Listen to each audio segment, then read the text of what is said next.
All right, now everyone wants to know, how do we grow our business on Clubhouse? And really, what are some of the things that we can do on Clubhouse to not only maximize our time there, but truly connect? Now, you're going to hear lots of things on the app and probably hear on YouTube as well on funnels and getting people off the app.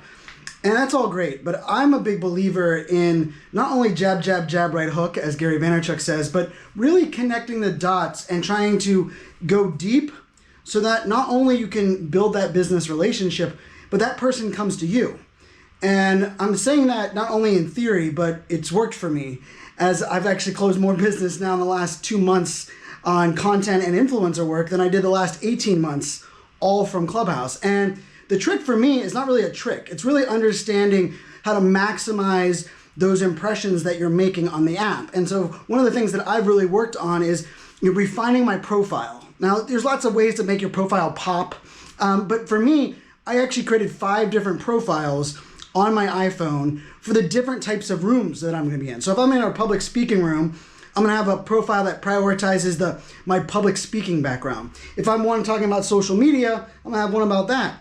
Or maybe I'm one talking about ADHD or my life as a girl dad. I'm going to prioritize that as well. But one of the things that I think most people are overlooking is that the way that you ask questions, the way that you make an impression, not only the goal is to not only get someone to follow you, but is to get someone to be intrigued and be curious. And so one of the things that I think you really have to start thinking about is not only how is that first impression happening on the app, but the only 2 link outs that you have are Twitter and Instagram. So when someone goes from Instagram onto your direct message, most people then are trying to retarget them with ads or put them in the funnel. For me, that's where the magic's happening. It's actually happening in that Instagram DM, either replying with a video, replying with an audio message, going back and forth in the direct message, kind of connecting, and then even going as far as saying, hey, why don't we jump into a private one-on-one room in Clubhouse and get to know each other more? Because remember, that initial impression happened in their ear hole, right? Via audio.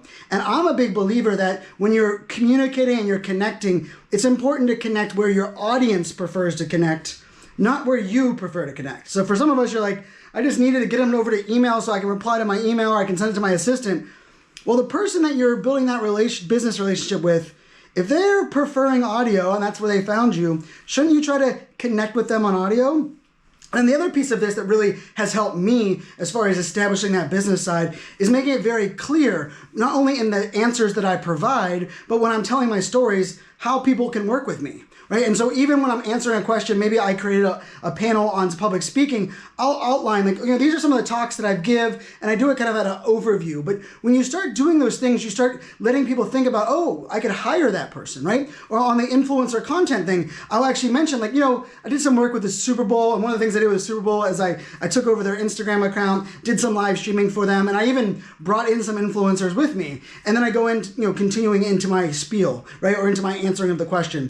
For me, it's all about not only going deeper on the app to build the business relationships, but making it very clear on some of those things that I think others kind of make it overwhelming, right? And I think that is a secret of mine. And then last but not least, I look for rooms where no one knows me, no one's ever heard of me. And the reason I do that is because when you are on this app and you're making that first impression, a lot of people are like, wait a second, how have I not heard of that person? And they're scrolling your bio and they're like, oh, I'm impressed. I'm going to click to find out more, right? And that's where I think we're missing the mark, because if you're just talking to the same people that you follow on all of your other channels, I don't think you're going to find business value. I mean, honestly, I think you're going to find that it's going to just be noisy and loud and hard to stand out. But if you're strategic and you focus on trying to find rooms, topics, audiences that don't know you, never heard of you, and you're sharing insights, providing people not only value, but you're helping people go from curious to inspired, turn people and motivate them into taking actions. And last but not least, showing that you care. Nobody will ever say that you're caring too much or you're providing them too much help to solve their problems.